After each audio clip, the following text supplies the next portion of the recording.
Bonjour et bienvenue dans cette fameuse émission, la quatrième de sixième round.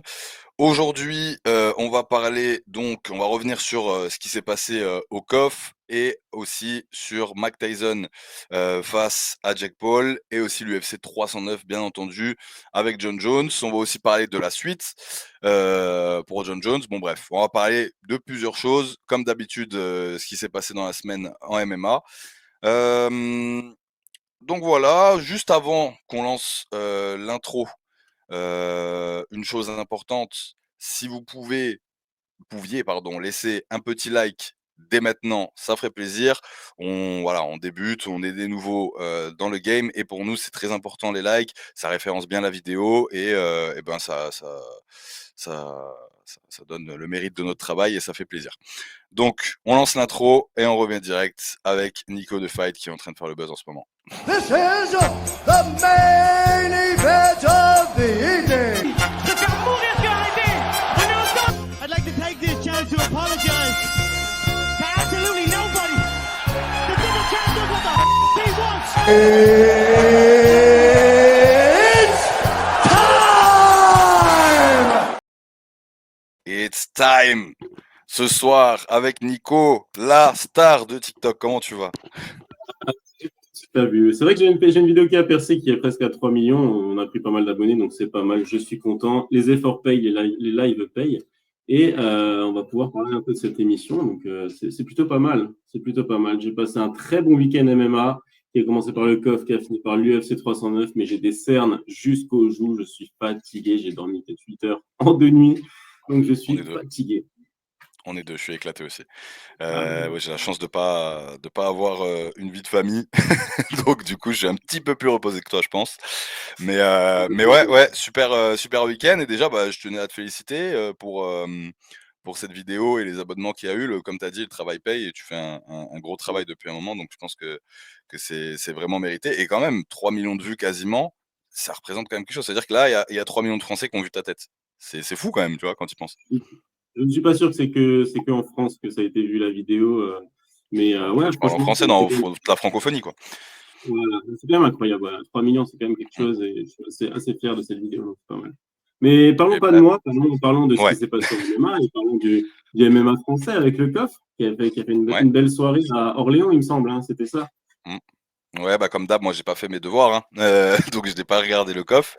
Je vais te laisser en parler. Par contre, j'ai des infos sur le COF après, sur, des projets qui sont en train de se faire, qui sont vraiment intéressants et qui me hype de fou.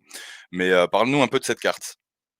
Alors, moi, je vais revenir sur quelques points. J'ai pas tout regardé du COF non plus, hein, je vous l'avoue. Mais franchement, on a tous vu le chaos de Yacine Belhadj, qui est passé sur tous les réseaux, qui a éteint Najumbe.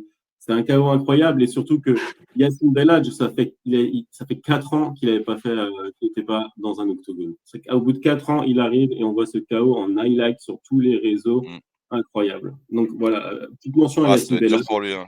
Ouais, ça doit être dur pour lui quand même. Voilà. Donc, c'est une belle âge qui revient en force après 4 ans.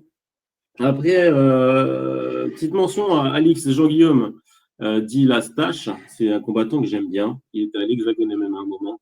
Et là, il a une belle victoire sur un étranglement arrière. Il a fait un très beau combat. Donc voilà pour Mmh. la petite dédicace à Alix Lastache. Sinon, le petit point négatif, enfin pas négatif, mais un humour que voilà, je n'ai pas trop aimé, c'est l'entrée de Philippe Salmon. Là. Je sais pas si tu l'as vu Ouais. en costume de requin, assez bizarre, quoi. Oui, oui, j'ai vu, oui. C'est bizarre. Il avait un costume de OK. requin et je sais pas, je sais pas. Ah, pourquoi tu pas J'étais un aimé peu du coup? gêné, tu vois. Bah, Ah j'étais ouais? un peu gêné, tu vois. Le mec, il arrive avec un costume de requin. Enfin, c'est Ouais. assez bizarre. Ça m'a gêné. Et Bah, pour finir sur cette pourquoi journée, pas faire le show? ouais, mais bon, voilà. Après, voilà. Il y en a qui aiment pas, ça fait le buzz, la vidéo a tourné. Donc voilà. Et pour finir sur cette soirée, après, je te laisserai parler de tes petits croustilles là sur tes petites infos sur le coffre. Hernandez, donc, le main event, une victoire par Mmh. TKO au troisième round contre Panda. Et là, l'arbitrage.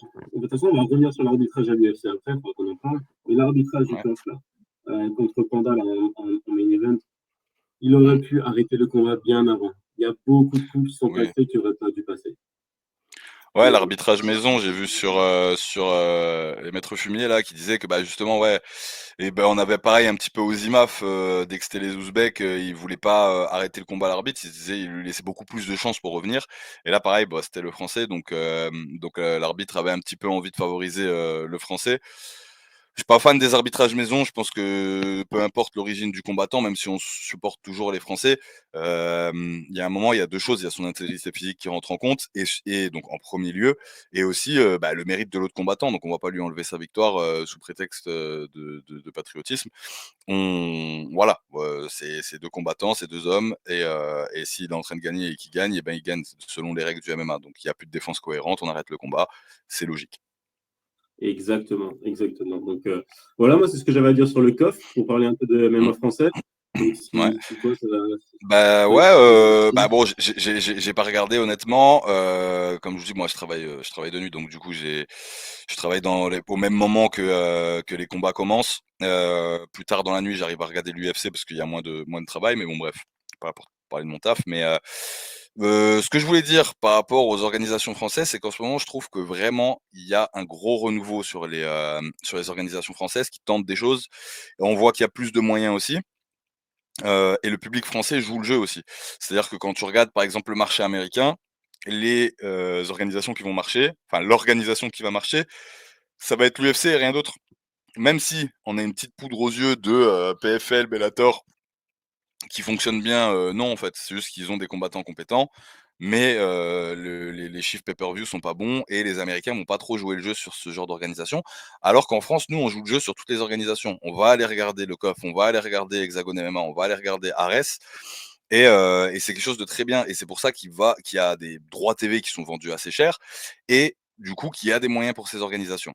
Ces moyens permettent à, par exemple, un Hexagon MMA de recruter un maximum de jeunes prometteurs, comme on voit leur signature en ce moment, c'est n'importe quoi, c'est trop stylé. De faire, un événement comme il va avoir le 10 janvier qui va être, vraiment cool pour Hexagone. Ares d'avoir des investisseurs qui viennent mettre des moyens, de faire aussi de grandes choses et pour le COF, donc du coup, c'était ça un petit peu l'info que j'avais sur le COF. Bon, après tout le monde là, hein, c'est public, hein, mais c'est qu'ils sont en train de préparer une sorte de télé-réalité.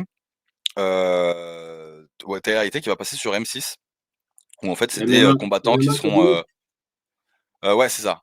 Je crois que c'est comme ça que ça s'appelle et bon, à voir comment ça va être fait. Est-ce que la production parce que c'est une production M6 donc c'est les mêmes qui produisent, bon, bah, les Marseillais, ce genre de trucs là.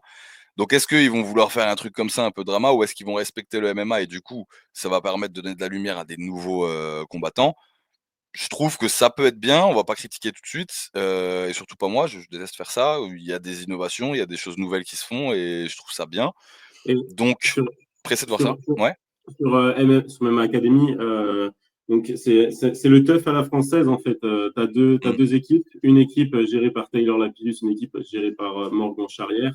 mmh, Tu as un patron, entre guillemets, enfin un président, le parrain, Jérôme Le Banner. Tu as le ouais. directeur, c'est Greg MMA, donc c'est un peu une Star Academy MMA en Ouais, c'est gros. ça. Donc moi, je ne vais pas critiquer. J'aurais dû aller à l'avant-première, là, lundi à Paris avec Eno MMA, Big Up à Eno MMA, qui m'a demandé si je voulais venir avec lui, mais bon, moi je bosse, donc je ne peux Mmh, pas y aller. Mais ouais, c'est à peu près ça. C'est ce que tu dis en fait. C'est une télé-réalité OK. pour passer pro. Mais moi, ce qui me Mmh. rassure, c'est que voilà, Taylor Lapillus, Morgan Charrière. Ouais, voilà. Euh, et voilà, le problème en Gage de France, bonne c'est que qualité. Quand ils sont sur un projet, tu alors la pilule, c'est Morgan Charrière, pour toi, c'est un bon projet forcément? bah, c'est pas obligatoirement un bon projet, mais en fait, j'ai envie qu'on Par arrête rapport de à la râler. cage, par rapport à la cage, par exemple. Bah, ouais, mais c'est pas pareil. En fait, j'ai envie qu'on arrête de râler en France. J'en ai marre qu'on râle en France. Mais Dès je qu'il y a sais, un truc qui c'est pour ça, c'est exactement ce que je dis, c'était mon propos. C'est-à-dire, je vais pas passe, critiquer avant d'avoir vu. Après, c'est possible qu'ils font une vieille production à la télé-réalité avec des dramas et tout, et là, dans ce cas-là, je serais le premier à critiquer. Mais pour l'instant, on n'a rien vu, donc ça a l'air cool.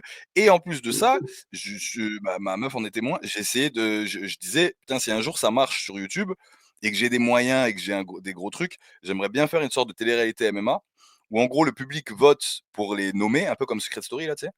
Ils votent pour les nommés et les 2 nommés, donc tu as, 2 nommés meufs, 2 nommés, 2 nominés, mecs et il y a un combat pour savoir qui sort et celui qui perd forcément, c'est celui qui est éliminé. Et je me suis dit, tu pouvais faire un truc comme ça un peu dans une émission d'enfermement, tu sais, où ils sont et tout passe en direct avec des primes et des machins toutes les semaines. Et pareil, voilà, j'avais déjà pensé à ça et comme par hasard, bon bah M6 font un truc qui a l'air de ressembler à ça. Donc si mon concept est bon, les gars, n'hésitez pas à en faire des dons pour que je puisse le faire. Non, je rigole. Ne lâchez pas votre oseille. Mais lâchez un like par contre. Ça, c'est Et très important. d'ailleurs, moi, je cherche un coach pour m'entraîner pour l'Influence Fight Club si jamais.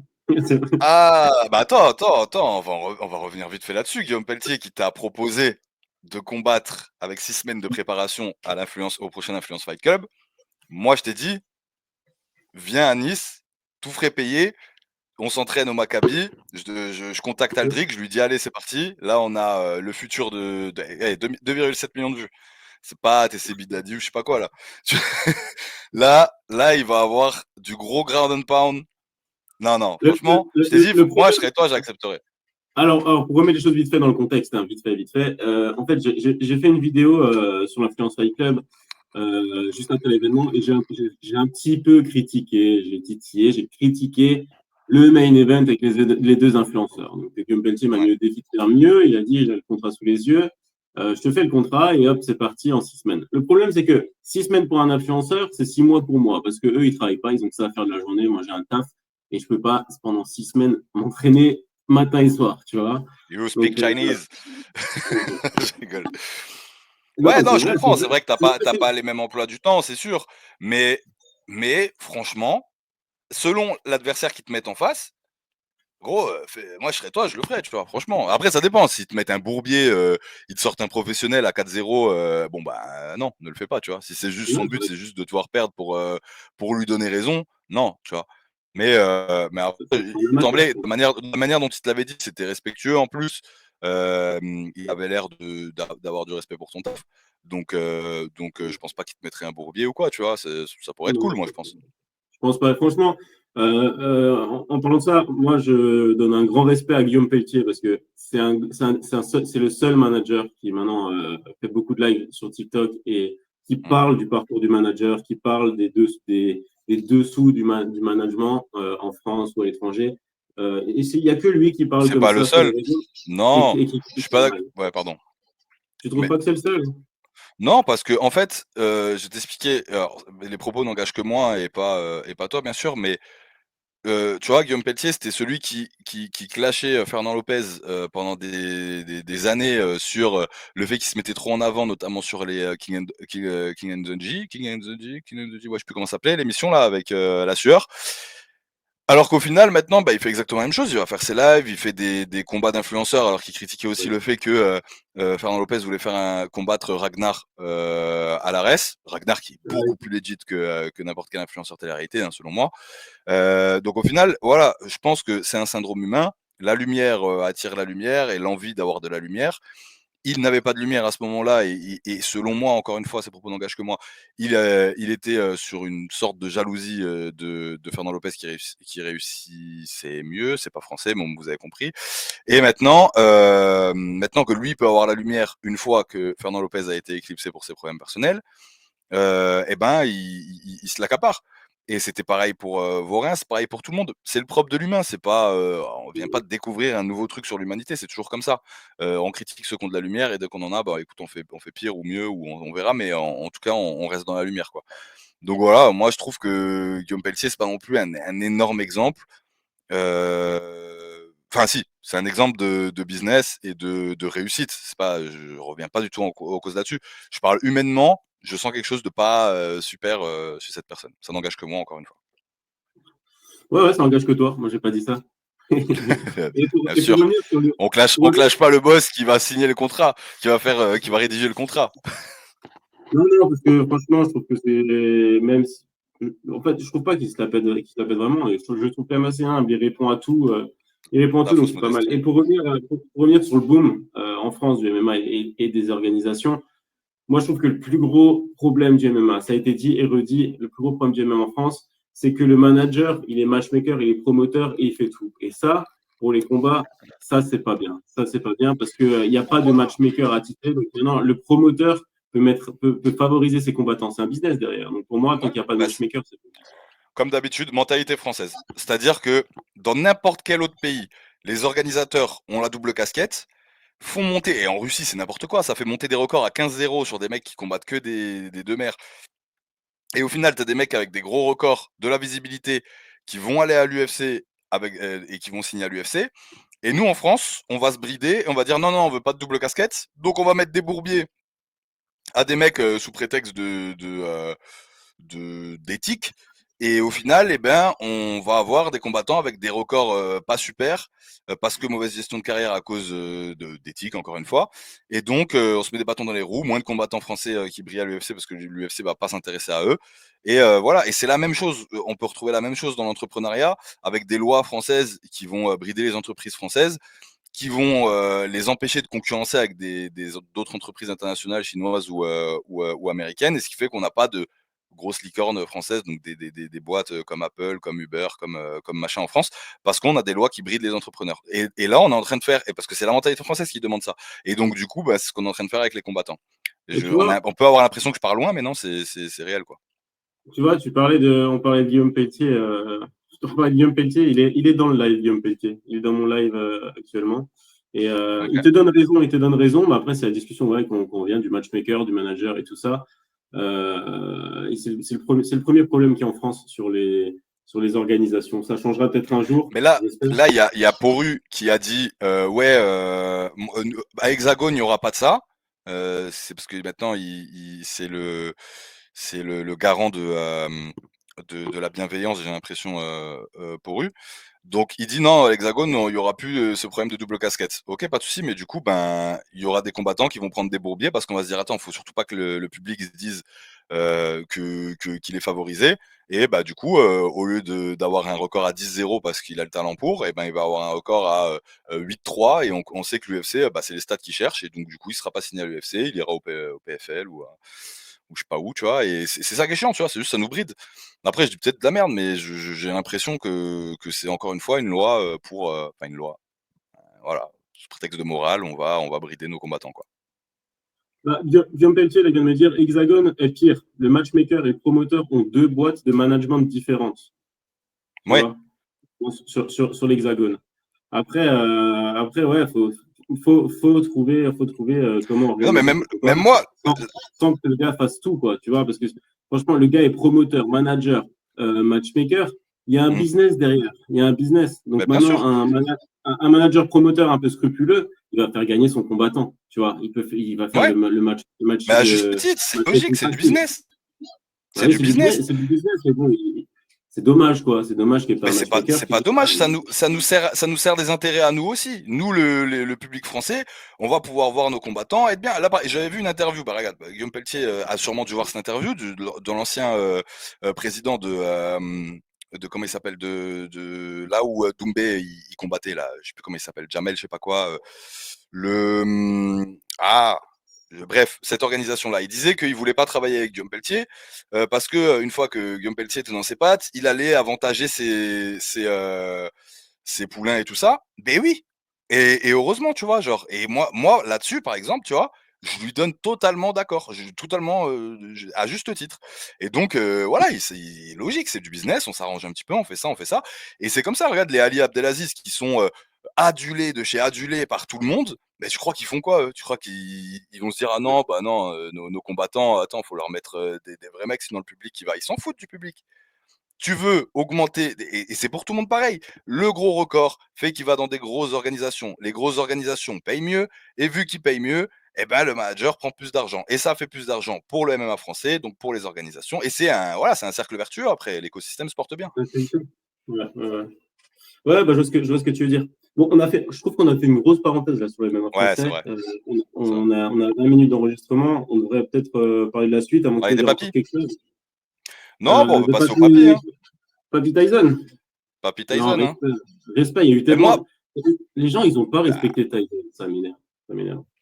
Bah, non, bah, il a le respect qu'il mérite. C'est pas, sans lui manquer de respect que je dis papy, hein. C'est littéralement un papy. Tu vois, c'est littéralement, quoi. C'est pas. Oui, c'est ça, ça s'entend. Après, Tu veux commencer sur Tyson Paul? Ouais, bah moi déjà juste pour dire que bah juste moi ce week-end je l'ai vécu un peu comme un week-end chez papy et mamie. On a vu, on les voit pas tout le temps, tu vois. Donc on a vu Tyson, on s'est dit ah putain ça fait longtemps qu'on n'a pas vu papy Tyson. On a vu papy Miocic, on n'a pas vu papy Weidman. Et il avait un problème, sûrement problème de genou ou d'arthrite ou je sais pas quoi. On avait l'autre aussi là, comment il s'appelle, qui a tous les records à l'UFC. Putain, j'ai un trou de mémoire, mais Jim beaucoup de trous de Miller. mémoire là. Hein? Il y avait Jim Miller, 41 ans, Ouais, il a gagné. Jim Miller. Ouais, non, en vrai, beau gosse, Jim Miller, j'ai kiffé. Ouais, Mais il a voilà, gagné, donc 41 ans. voilà, on était là, on était en week-end chez papy et mamie et c'était génial. Donc, mais maintenant, voilà, c'était pas de l'énorme spectacle avec des enjeux qui étaient cool parce que on vivait les derniers combats de chacun, quoi. Et pour rester sur Mike Tyson face à Jake Paul, et sans vouloir faire la mauvaise langue, c'était quand même ennuyant. C'était un combat qui était pas fou, tu vois. Bah, le spectacle, Euh, le plus gros spectacle de Tyson Paul, c'était l'entrée de Jake Paul et l'affiche. Et l'affiche. ouais, c'est ça. La Après, c'était production un aussi long. de leur gars était cool, tu vois. L'organisation était quand même cool. Ouais, mais par contre, Netflix, il y a eu un bug international de Netflix.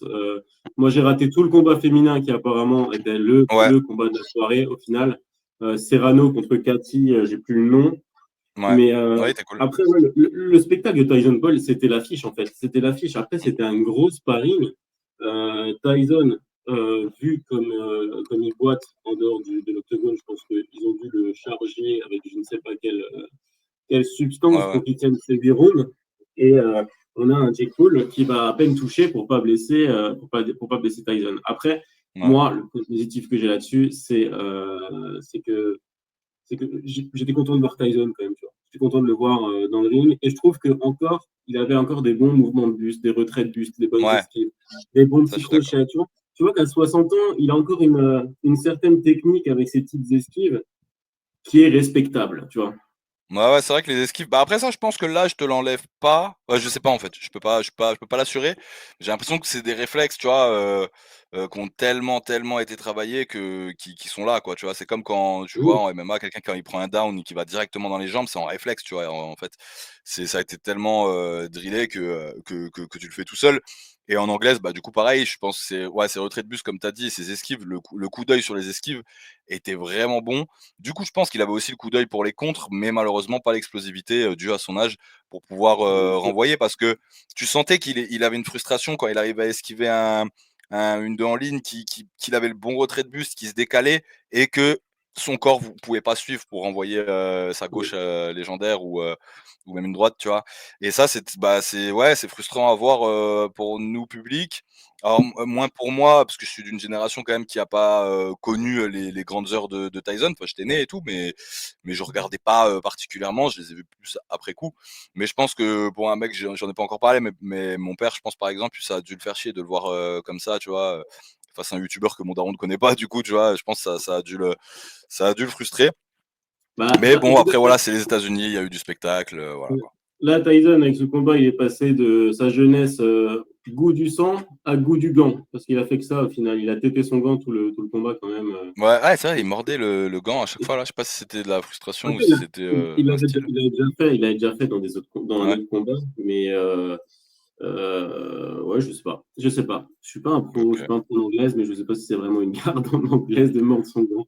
Je Ouais. ne pense pas. Mais après, là, il y avait une belle ambiance, la salle était belle. Le combat qu'on attendait, moi, je savais que c'était un combat d'exhibition. C'est un combat de gala, c'est un combat d'exhibition, c'est du spectacle. Tu vas au théâtre et tu regardes Jake Mm. Paul contre Tyson. Et Ouais. moi, je respecte quand même cette performance de Tyson qui fait 8 rounds de 2 minutes, même si c'était pas un combat intense à son âge de faire ça. Je trouve que c'était quand même pas mal. C'est quand même pas mal ce qu'il a fait. Ouais. Après, assez triste, Oui, après assez c'est triste. bien, oui. Bah pour son âge, c'est sûr que c'est bien, mais moi c'est ça, c'est juste les gens qui étaient là. Mais vous allez voir, Tyson, il va mettre KO Jake Paul. Mais gros, mais réveille-toi. Le Enfin, chaos, réveille-toi. À un moment, le chaos réveille-toi. Et comme là, même pour mieux, tout le monde disait, ouais. Ouais, mais Bon bref, sur, on verra après, mais. sur Tyson Paul, le KO n'était pas prévu. C'était un combat d'exhibition. Le KO n'était pas prévu du tout. Il n'y avait pas à se faire mal. Il ne Oui. devait pas avoir de blessure. C'était de l'exhibition. Après, ça Après a arrangé tout le le monde. coach de Paul, il lui disait, vas-y, finis-le, finis-le, finis-le, tu vois. Bah, dans pour le les spectacle, interrounds. parce qu'il y avait des micros pour le spectacle, mais tu vois, Ouais, peut-être. Ouais. Mais il savait déjà comment ça allait se finir, à mon avis. Tout le monde s'est fait son petit billet, s'est fait son argent. Moi, ouais. à la fin, 20 j'ai eu une millions, on grande rappelle, hein, tristesse. pour Tyson. 20 millions pour Tyson, 40 millions pour Paul. Ouais. Ouais, bah, écoute, moi, j'ai C'était des primes. une grande tristesse pour Mike Tyson, surtout, bah, à la fin, tu vois, il a le regard dans le vide, il essaye de checker Jake Paul, il ne le check pas, tu vois, il se tape des vents, il a le regard dans le vide, à la fin, il me faisait de la peine, je te jure, il me faisait de Mm. la peine. Un peu de mal au cœur de voir Écoute, bah Tyson. moi je trouve qu'il y en a qui font plus de peine que quelqu'un qui vient de prendre 20 millions quand même, même si voilà, je pense que c'est kiffant pour lui. Voilà, il est remonté sur le ring, il s'est tapé un kiff, un shoot d'adrénaline. Il a fait kiffer sa famille, ce genre de choses, et il a pris un bon billet, donc content pour lui. Maintenant, la suite pour Jake Paul, j'ai vu qu'il y a Beterbiev qui l'a call out en lui disant je suis ouvert aux propositions. Ça, c'est autre chose, hein. Ah là, c'est autre chose, oui, effectivement. Là, c'est autre chose. Quand on voit qu'il a pas réussi à battre, le petit Fury, je pense qu'un Beterbiev, il y a pas un round, en fait, qui se passe, hein. S'il survit au premier round, c'est génial. C'est Et voilà, c'est petite mention à Ngannou qui veut mettre 2 claques à Jake Paul aussi, ah oui, j'ai vu ça. tout de suite, là. Mmh. Faut pas Et qu'il d'ailleurs, fasse de mal, hein. ça serait pas déconnant de voir un Jake Paul, face à Ngannou, je m'explique. Parce que, Jake Paul est, plus ou moins signé au PFL. Je comprends pas trop l'accord, mais en gros, ils ont des bifs avec le PFL. Ngannou, ça m'étonnerait pas que ça soit aussi un petit peu scripté de tiens, envoie-lui un pic, peut-être qu'on peut gérer quelque chose derrière. Ngannou a dit que lui, il voulait revenir en anglaise. Pourquoi pas au final, hein. On fait un Jake Paul qui prend un peu de poids, parce que Jake Paul, je crois, il est aux alentours des 100 kilos, hein. Donc, Ouais, s'il arrive à prendre 5 kilos, 6 kilos, c'est pas déconnant le combat, tu vois. ouais, ouais, c'est clair, c'est clair, c'est clair. Mais bon, Mm. je donnerais plus Donc, cher de Jake Paul quand même, ça y est, bah, face à Ngannou, hein. franchement, franchement, ça se vaut. Je te jure, et ça peut se valoir.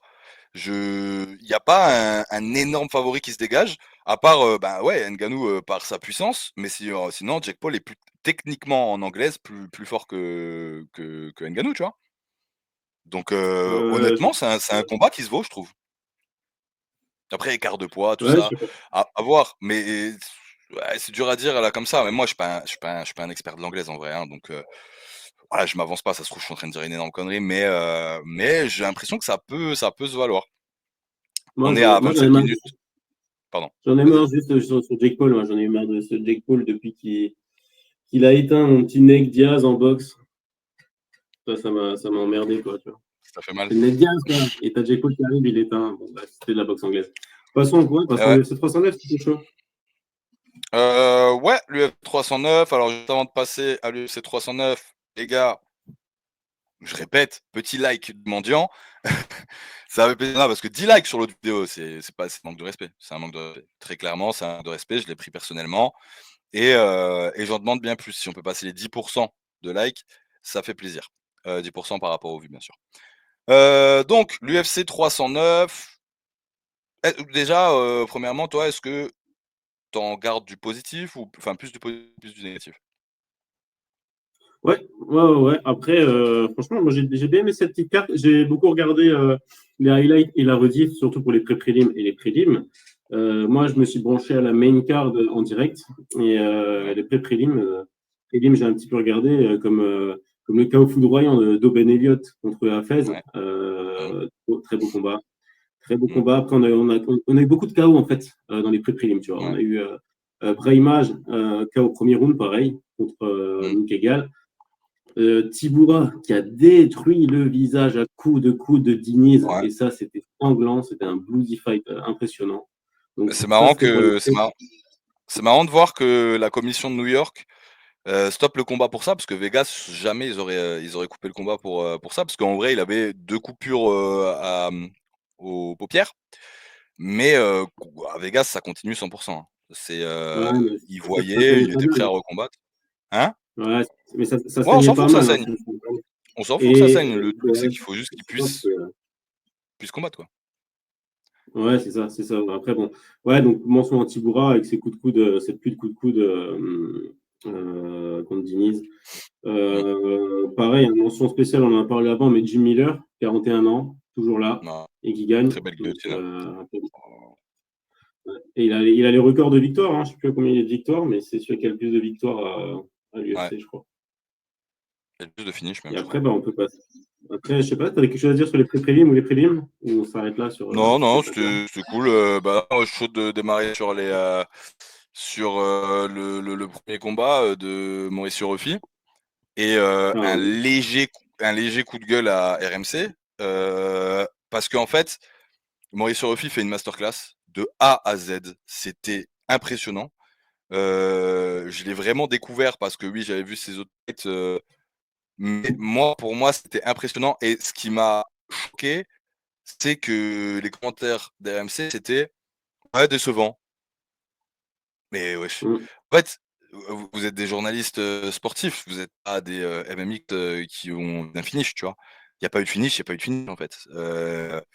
Des fois, il y a pas de finish. C'est il est et des fois, c'est même plus beau de voir une domination de A à Z à ce point-là avec, ce qu'il lui a mis, il a tenté les coups de coude en plus en spectacle. Il avait des retraits de buste et des esquives qui étaient impressionnantes. Il voyait tout, il était impressionnant. Et il finit par call out en plus, BSD à la fin donc à voir si Guillaume est toujours dans le live, s'il peut nous dire si ça l'intéresse, Ah, j'aurais dû lui demander, je suis pas ou sûr qu'il pas. est encore là. Ah, il est plus là. C'est vrai qu'on aurait pu lui demander. Ah On aurait pu lui dommage, demander putain je suis con, j'aurais dû dire ça direct. Dès que tu es avec Guillaume sur live, j'aurais dû dire: «Alors Ruffy!» Putain je suis bête. Mais je Après, pense moi, pas, en vrai il y a pas d'intérêt, hein. Mais non, non, non, non, c'est trop dangereux. C'est trop dangereux, je pense, pour BSD. je pense qu'il Moi, est pour venir capable, sur hein, Rufi, BSD, hein. ouais, je sais pas.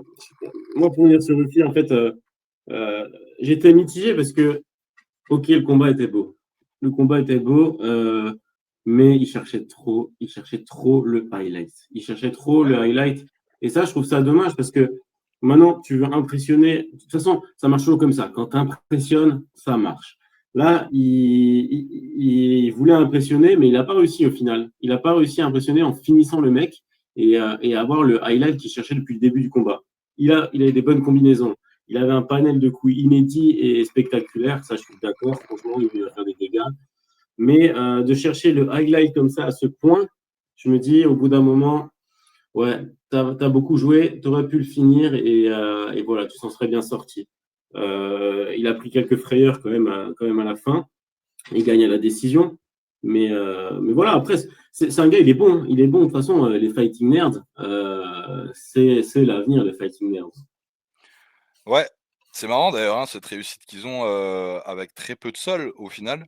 Donc encore une Ouais. fois, je vais en revenir sur la team, Lopez et MMA Factory où, ben, nous en France, tu vois, on se dit: «Bah non, ils sont nuls, ils ont pas de sol, ils ont que du striking». Bah, voilà la hype que ça a dans le monde, quand on n'est pas en France et qu'il y a une team qui est spectaculaire. Bon après ouais, la comparaison est quand même différente parce ils ont plus de finish. Mais ouais, c'est vraiment une team qui est sur un taux de réussite qui est impressionnante, quoi. Et ça revient un petit peu au MMA à l'ancienne où c'était pas que des individualités, mais des teams qui brillaient, tu vois? Comme la team, Exactement. Couture ou Terrassé. l'American Top Team de l'époque, où vraiment on parlait de la team, quoi. C'est-à-dire c'était l'équipe avec, les Fighting Nerds, on revient un petit peu à cette époque, je trouve. Ouais, c'est ça, et en plus, t'as pas mal de monde qui sont derrière les Fighting Nerds. Tu vois, John Jones qui a mis les lunettes. Là, à Ouais. l'UFC 309, on a vu Elon Musk qui portait les lunettes des Fighting Nerds. Tu vois, il y a un élan de popularité sur les Fighting Nerds qui est pas Mmh. négligé parce que moi, j'ai toujours dit à l'UFC, si tu veux bien marcher, être un champion et avoir des beaux combats et tout ça, la hype compte énormément quand même. Tu vois, il y a le côté talent, il y a le Mmh. côté hype, mais un champion qui n'a pas vraiment de hype. Je prends l'exemple sur Belal, hein, tu vois, Belal, Ouais, ouais. l'UFC, ils font tout pour le descendre, tu vois. Ouais, ouais. Quand t'as pas de hype, ça marche pas. Les Fighting Nerds, ils ont la hype, le talent, je pense. Ils peuvent aller assez loin. Je pense à Caio Borrallo, je pense pas à Silva, à Ruffi. Tous ces teams de Mmh. Fighting Nerds, franchement, respect. Respect, j'aime bien. J'aime bien. Même la meuf là, ils ont une meuf, je sais plus comment elle s'appelle, mais j'avais vu, je crois que c'est Silva son nom? J'avais vu un fight à elle, elle était vraiment trop forte. Ouais, ouais, non, c'est ouais, team impressionnante et du coup, bah, c'était un bon premier combat qui nous mettait dans le bain. Ensuite, juste après ça, il y avait qui déjà? Bah, Après, après, Mauricio? Ruffi, il y avait le combat des femmes. Il y avait Arrojo contre Silva. Moi, j'ai pas fan des combats féminins, je suis désolé de le dire, mais donc j'ai pas grand-chose à dire. Si toi tu voulais en parler. Tu es sexiste, tu es tout simplement sexiste. Et je vais demander à ce qu'on me Merci, cancel. merci. Voilà. Non, non, c'est pas- j'ai regardé parce que c'est vrai que j'ai regardé, c'était un beau combat parce qu'il y avait quand même une Non, belle mais phase de sol. t'es pas, Il t'es y pas avait- obligé de mentir, hein. On l'a tous vu le combat. Non, c'est vrai, Non, par contre, oui, t'as raison. Les phases de c'est un scramble beau étaient pas mal. combat. Voilà, toutes les phases de sol, c'était un beau combat. C'était un beau combat, mais j'ai pas grand-chose à dire à part que c'était un beau combat, quoi, tu vois. Ouais, bravo. Et Et après, il y avait. Attends, parce que j'ai l'impression, il n'y avait pas que 4 combats sur la carte principale, il y en avait 5, non? si, bah, il y avait après, bah, non, après là, t'as Bonnie Cole contre Paul Craig, donc Ah là, oui, je vais tout de Bonical, suite, voilà. donc là, je vais C'est tout ça. de suite rechercher ma poubelle à surcoté pour ressortir Bonnie Cole de cette poubelle et on va en parler. Si jamais tu veux, Merci, hein, je sais pas. merci, parce que en C'est fait, intéressant. Bonical, là, il faut arrêter. C'est-à-dire, il a littéralement, mais tu vois, c'est vraiment littéralement la définition de surcoté, c'est lui. Pourquoi? Parce que il a des cotes à 1,01. Mais wesh, c'est pas un mec qui finit tout, c'est pas Ramzat, tu vois. Un Ramzat, il est injouable, on le sait. Ça en devient chiant. Je l'aime pas même. Alors, Mais je veux dire, Bonical, il est jouable de fou. Là, il rentre dans le alors, top 15. Je vois pas qui il bat. attends, juste pour te couper maintenant pour la comparaison avec Ramzat. Alors, Bonicol, c'est quelqu'un, en fait, il a besoin de prouver qu'il est complet parce que il est 3 fois champion de lutte universitaire, ce qui est quelque chose qui est énorme aux États-Unis, tu vois. Après, C'est le meilleur comparé à lutteur Ramzat, universitaire de l'histoire. voilà, et comparé à Ramzat, tu vois, je trouve quand même que on va appeler ça entre guillemets la lutte de montagne, tu vois, mais la lutte dagestanaise est quand même au-dessus de la lutte américaine. Et là, Ça dépend. Bonicol, et là, ouais, ça dépend, mais moi, je préfère la lutte de Ramzat que la lutte de En Bonicol. fait, la lutte américaine, moi, vraiment, mon sport de prédilection de base, c'est la lutte. J'ai commencé par la lutte. Et nous, en France, en tout cas dans ma team, c'est la team qui était, je luttais à Sarreguemines. Donc, excusez-moi, j'ai le téléphone qui a sonné. Ouais, je luttais à Sarreguemines, donc qui est la meilleure team française. Et en gros, ce qui se passait à Sarreguemines, c'est que nous, on avait un style de lutte qui était très dagestanais et tchétchène, de par beaucoup de Dagestanais qui venaient lutter chez nous.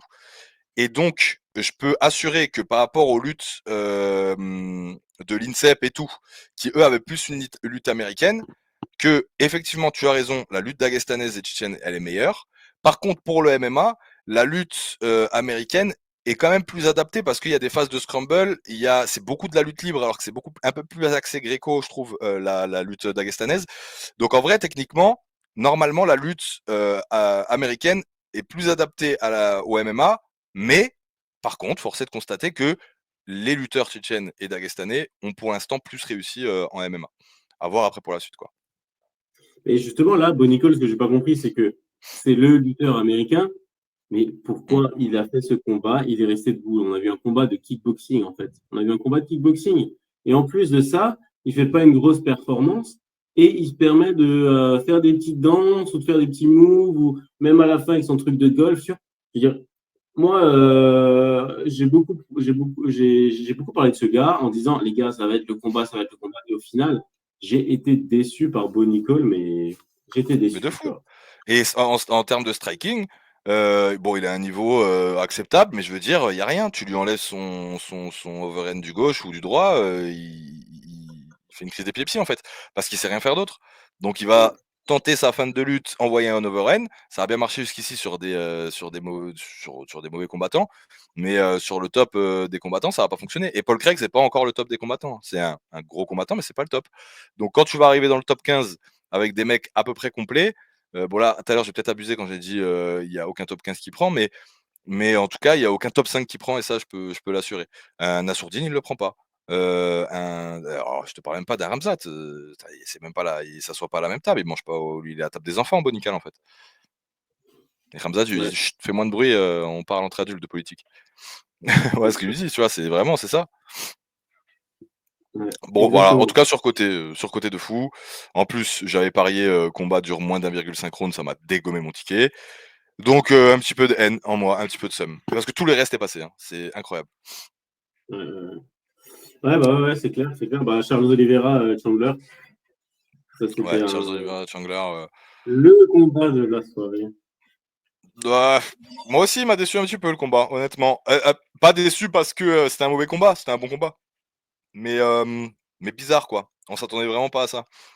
Déjà, si on rentre un petit peu dans l'analyse technique, il y a Chandler qui a dit qu'il avait changé son fight IQ, quoi, qu'il avait amélioré son fight IQ. Donc il avait pu se jeter comme un fou à la bagarre comme il faisait.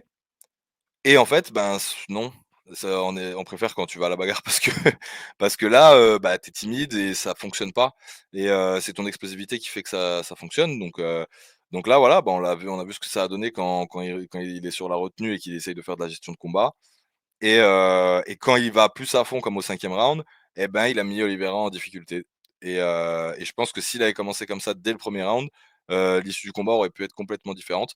En tout cas, ben, voilà, Oliveira qui prouve encore, hein, qu'il est loin d'être fini et qu'il peut, lutter au top niveau et moi, il m'a impressionné, enfin impressionné, peut-être un grand mot, mais j'ai apprécié, le combat d'Oliveira, en tout cas. Bah, moi, au contraire, tu vois, moi, j'étais impressionné par le combat d'Oliveira, mais étonnamment impressionné par Chandler, parce que Chandler, franchement, c'est le seul mec qui emmène Oliveira au 5e round. C'est le seul mec. Après, Chandler, il était en dessous d'Oliveira quand même, tu vois, mais sa Mmh. défense de sol de Chandler, je l'ai trouvé impressionnante. Il s'en sortait à chaque fois, alors qu'il était contre Do Bronx, tu vois. Ouais, Moi, je trouve qu'il a fait un combat impressionnant. Et ce que je suis il a étonné bloqué le aussi, jeu, il a il a plus bloqué le bloqué le jeu, jeu qu'autre chose. ouais, mais c'est quand même une défense de sol qui était impressionnante de Chandler. Bah, tu Et, perds tes combats comme ça. et oui, tu parlais de combat, mais tu voulais qu'il fasse quoi? Quand tu as un Oliveira dans le dos comme Bah, oui, ça, mais faut avec faut une tenter des choses difficulté, il faut tenter des choses et évidemment, quand tu tentes des choses, bon, bah, contre un Oliveira, tu te fais soumettre. C'est vrai, je suis voilà, d'accord.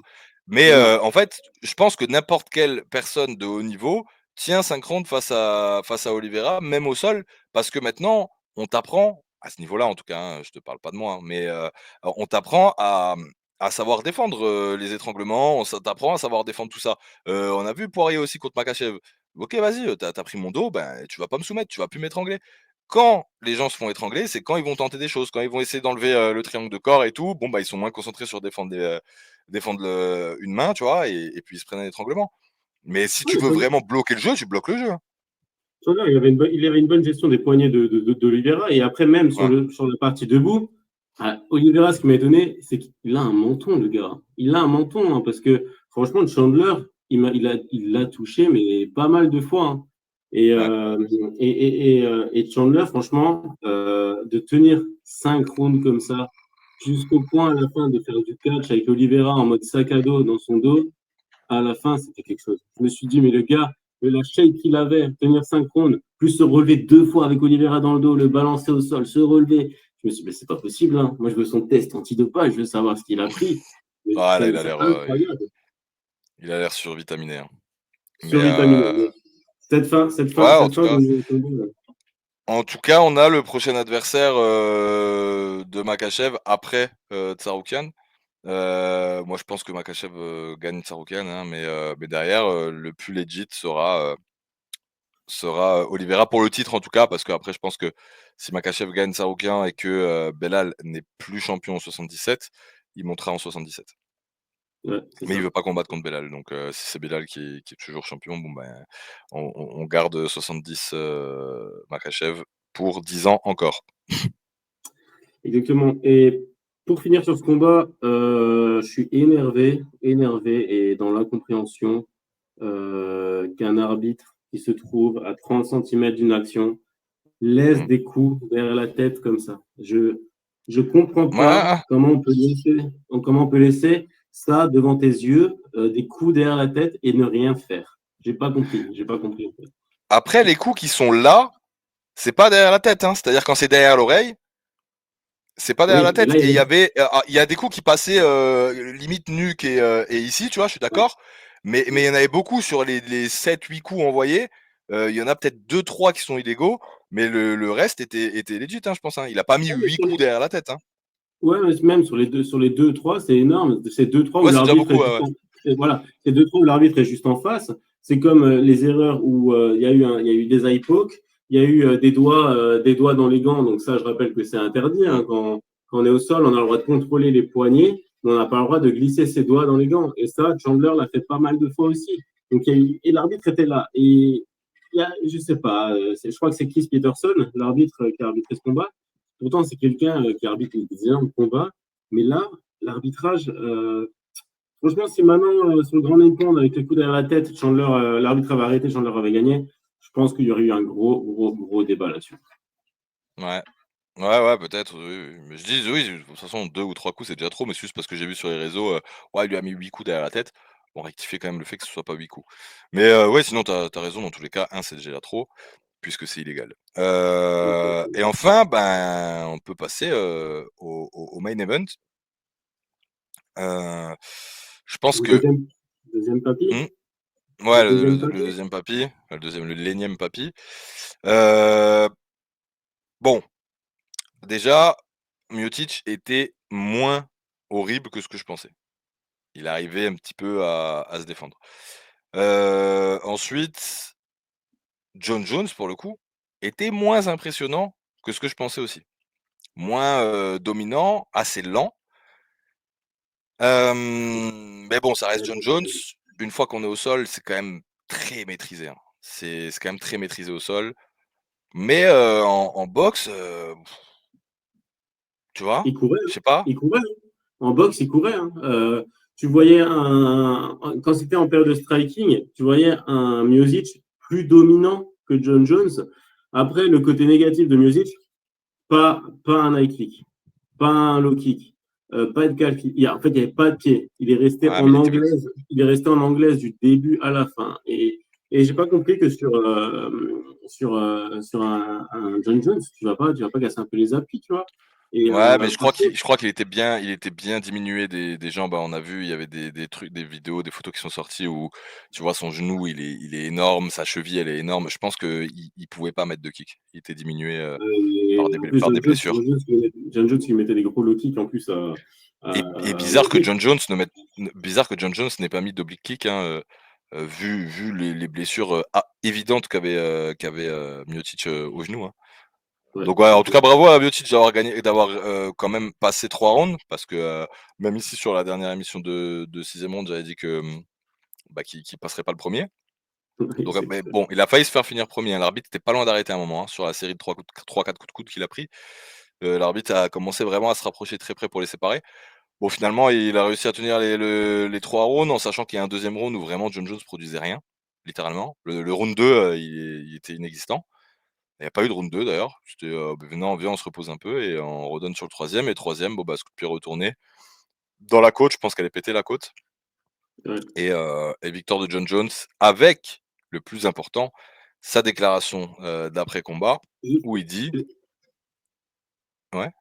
Ouais, je vais juste, avant juste que tu passes avant la fin du combat, moi, je vais revenir Mmh. 2 secondes sur le combat, juste pour continuer par rapport à John Jones, où j'étais étonné ouais, sur sa lenteur, comme tu disais, et sur la fuite quand Miocic enchaînait Ouais. quelques combinaisons de coups, John Jones évitait un petit peu ça et partait. Il Mmh. partait, il faisait le tour de l'octogone, j'étais assez étonné de ça, sur la lenteur de John Jones. Par contre, sur John Jones,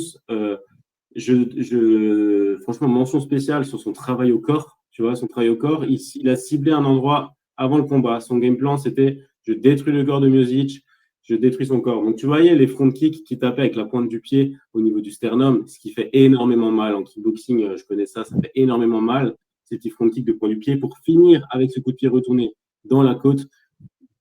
Énorme travail au corps de John Jones et très respectable là-dessus. Tu peux passer à la fin du combat si tu veux sur la déclaration. Ouais.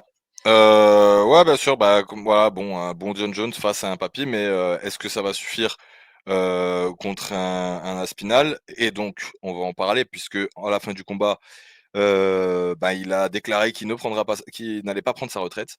Par contre, il a dit: «On a plusieurs options». Mais moi, ce que j'ai entendu d'Aspinall, c'est qu'il y avait pas, d'Aspinall pardon, de Dana White, c'est qu'il y avait pas plusieurs options. L'option, c'était le prochain contender pour le titre, c'est Aspinall, pas de question.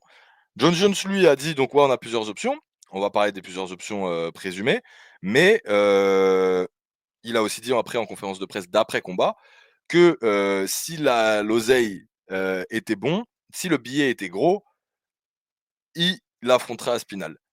Il faudrait que le billet soit assez gros pour que, si je perds ou si je gagne, ça n'a aucune importance, vu que la somme sera astronomique. C'est fou quand même comme, déclaration, tu vois? Donc, c'est vraiment que je pense, il attend de Dana White de mettre le plus gros billet que jamais, l'UFC déposé pour un combattant, pour pouvoir combattre Aspinal. Et donc les 2 options, après je te laisserai la parole parce que je fais un long monologue, mais les 2 options je pense pour, John Jones, c'est la plus probable, combattre Aspinal pour un gros billet. La moins probable, mais quand même probable, ça serait de descendre en 93 pour affronter Pereira. Et ça serait pas, déconnant non plus, hein, puisque, bon, on voit qu'il a déjà perdu un peu de poids et qu'il a dit, et que dans tous les cas, Dana White a dit: «Pour les poids lourds, le prochain, c'est Aspinal». Donc soit Aspinal gagne, soit, Aspinal John Jones si John Jones est chaud. Donc, Mais s'il descend de KT, ça veut dire quoi? Ça veut dire qu'il pose la ceinture ou il descend en tant que poids lourd et il il peut pose être il encore pose la affronté? ceinture. Je pense qu'il pose la ceinture quand même et ou alors il descend rapidement là dans les 6 mois, pour combattre, Pereira, mais je pense pas que ce soit ça. Je pense qu'il va laisser la ceinture et qu'il descendra à combattre Aspinal, descendre Pereira, si c'est cette option qu'il choisit. Mais je pense qu'en vrai, Bah, ça c'est juste à une quel des options moment? que je mets. Mais là, ce qui va vraiment se passer, c'est qu'il y aura un combat, Jones, Aspinal. Je pense vraiment qu'il va être là. En fait, tout le long de la Fight Week, on lui a tellement cassé la tête à dire: «Aspinal, Aspinal, Aspinal». Même lui, à un moment, je pense, il a dû se dire: «Mais attends, vas-y, c'est bon. Vas-y, on le fait Aspinal. Donnez-moi un gros billet, on le fait». On le fait et voilà, tu vois? Et donc, ouais, il y a pas le choix. Il a compris que le peuple voulait ce combat. Il a compris qu'il a un Il est billet à c'est prendre en le faisant et voilà. moi, j'ai fait une vidéo là où j'ai un petit peu critiqué John Jones et j'ai remarqué un petit truc, c'est que j'ai l'impression que John Jones, c'est un grand mot que je vais dire, même si j'y crois pas trop. John Jones, dès qu'il a peur de quelqu'un, il fuit et il est un petit peu agressif dans les interviews, tu vois. On l'a vu avec Cormier, tu vois, Cormier, il avait peur de Cormier, donc il devient un peu agressif dans les interviews, il devient agressif avec Cormier. Là, on lui parle beaucoup, on lui parle d'Aspinal. Il esquive souvent le sujet, il ne va pas faire les conférences de presse quand ça en parle, alors que c'est le roi de la catégorie. C'est le gars qui a la ceinture dans cette catégorie heavyweight. Je veux dire, Mmh. le gars, il a la ceinture. Au bout d'un moment, tu ne peux pas esquiver un combat pour la ceinture. C'est le Mmh. but du jeu, quoi. Tu vois ce que je veux dire? C'est le but du jeu. Le but Ouais. du jeu, c'est que tu affrontes quelqu'un d'en dessous. Si tu gagnes, bah, tu gardes ta ceinture, c'est tout. Il faut Mmh. prêter les jouets à un moment, tu vois. Ouais, ouais, puis même, il a osé dire, mais qu'est-ce qu'il a prouvé à Spinal? Mec, quand toi, on t'a donné la chance pour la ceinture quand tu avais 22 ans, tu avais absolument rien prouvé, quoi. Il avait clairement combattu que des no-name. Donc oui, en fait, faut donner sa chance, aux plus jeunes. Et là, tu bloques la catégorie. Ça a été assez chiant. 2 ans où tu gardes une ceinture où tu la défends pas. Maintenant, là, ça se trouve encore ce bif de, négocier un gros salaire et tout, ça va durer encore peut-être 1 an. Et donc, en gros, on aura toujours une catégorie bloquée pendant 1 an. Mais maintenant, voilà, je vois pas Aspinal, redéfendre sa ceinture, intérimaire, en attendant John Jones. Franchement, je le vois pas faire ça, tu vois? Donc je sais pas ce qui va se passer honnêtement, cette catégorie me turlupine. Ah ouais, moi j'aurais préféré qu'il pose des gants, hein. Qu'il pose des gants à la ceinture, que ça aurait J'aurais libéré la préféré aussi, c'est catégorie. chiant. Et, et qu'on aurait C'est avancé chiant. comme ça, hein. Ouais. Mais il va faire le combat à Spinal et il va se faire, rouinter et voilà, tu vois? C'est sa destinée. Il gagnera pas à Spinal de toute façon, tu vois? Voilà, avec ce que tu as montré hier, non. Non, non, Aspinal, il est peut-être au sol enfin, en lutte moins technique que toi, mais au sol plus technique, plus jeune, plus vif, plus rapide. Si tu restes sur du striking avec lui, tu vas tomber KO à un moment ou à un autre. Franchement, je vois pas, de chemin de victoire pour John Jones. Je dis pas qu'il y en a aucun, mais j'en vois pas d'évident en tout cas. Et voilà, puis moi, de toute façon, je prêche pour ma paroisse. Je suis, supporter, de Cyril Gane et donc je veux que ce soit Cyril Gane pour la ceinture. Je veux qu'il y ait Aspinal Cyril Gane et on n'est pas prêt de le voir pour l'instant. Donc dégoûté. Ouais, ouais, ouais. Bon, bah écoute, on a assez parlé là-dessus, je pense, hein, et on peut rappeler peut-être les petits événements qu'il y a la semaine prochaine. Ouais, semaine prochaine, UFC Fight Night, Macao et ce qui est impressionnant avec enfin impressionnant, peu commun avec cette carte, c'est que, on l'aura à midi heure française. Alors est-ce que c'est samedi ou dimanche midi? Je crois que c'est samedi et ça commence à 9h le matin, hein, pour les préliminaires, à 9h. Et Ouais, après, à midi, la grosse carte avec Volkanos Demir contre Hulberg et ouais. Petruyan Figueiredo. Ouais, Ouais, stylé. ça s'avère samedi. Ouais. Ouais, Donc, c'est pas stylé. mal. C'est pas Bah, mal. ouais, je suis assez hypé par, notre Suisse le plus français de Exactement. l'UFC, Volkan. J'espère qu'il va gagner. J'espère qu'il va mettre un beau KO au round 1 et être un des contenders numéro 1 après ça pour le titre aussi.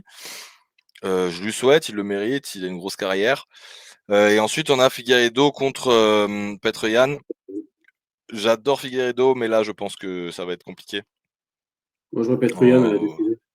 ouais, je vois Petr Yan aussi. Ouais, décision aussi, je pense. Ouais, il sait vraiment tout faire, Petr Yan. Là, il a une mauvaise passe, mais dans cette mauvaise passe, il y a un vol, enfin, semi-vol contre O'Malley. Et il y a, c'est quoi après? Il avait, je sais plus, mais il y a un truc litigieux. Il y a aussi le coup de genou litigieux qui met à je suis très fatigué. À Sterling. Donc ouais, il est sur plusieurs défaites, mais en fait, c'est pas des vraies défaites. C'est pas des défaites où il s'est fait dominer, où il s'est fait fumer, tu vois. Et pour moi, ça reste le numéro 1 bantamweight. Et je pense que, enfin, numéro 1 ou 2, on va dire, parce que c'est vrai qu'il y a Ousmane, donc bref. Et ouais, je pense que là, ça va être dur pour Figueiredo. J'aime bien Figueiredo, mais ça va être compliqué pour lui. Ouais, ouais, ouais, ouais, c'est ça. Et petite mention aussi pour l'ARES Marseille.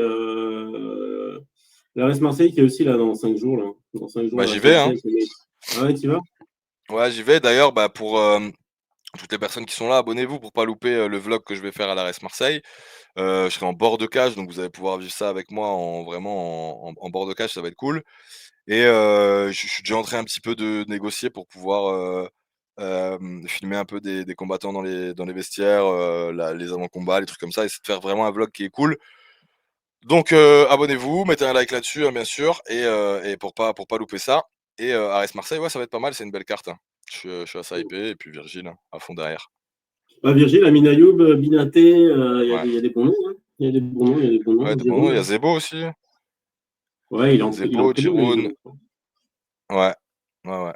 Ouais, non, il y a des beaux combats, c'est une belle carte. À Marseille en plus, pour une première à Marseille, ça va être cool. Je suis assez pressé et putain, on a fait qu'1 heure de live au final, pas mal. Je m'attendais à plus, tu vois? Je regardais pas le Ouais, temps mais depuis tout à l'heure. j'ai regardé un petit peu l'enregistrement, je me suis dit, ça en fait 1 heure, c'est pas mal, c'est pas trop long, c'est pas trop court. Ouais, ouais, C'est c'est peut-être cool. pas mal. J'espère les gars, en tout cas, que vous avez bien kiffé cette vidéo de 6e round, hein. C'est la 4e. On est content de la faire, chaque semaine avec vous. On serait plus content si on voyait plus de likes quand même, donc pour ceux qui ne l'ont pas encore fait, bah, mettez des likes et abonnez-vous à la chaîne. On va sortir, quasiment toutes les semaines, ou en tout cas avant les gros événements ou quand il y a de l'actu, des émissions de 6e round. On va reprendre, les lives bientôt, je pense, mais là en enregistrement, c'est bien aussi. Pour nos plannings, c'est un peu plus arrangeant. D'accord. N'hésitez pas à vous abonner aussi à Fight, à son TikTok qui en ce moment est en train de tout niquer clairement, hein. Donc si vous voulez faire partie de la vague, ben, c'est le moment d'y aller. C'est écrit juste en dessous son nom, Fight comme ça, Fight Actu MMA. Bientôt aussi, dans la cage de l'Influence Fight Club, on l'espère. Je vais en tout cas pousser, dans les coulisses pour qu'il puisse le faire. Vous inquiétez pas. Et un mot de la fin peut-être, Nico?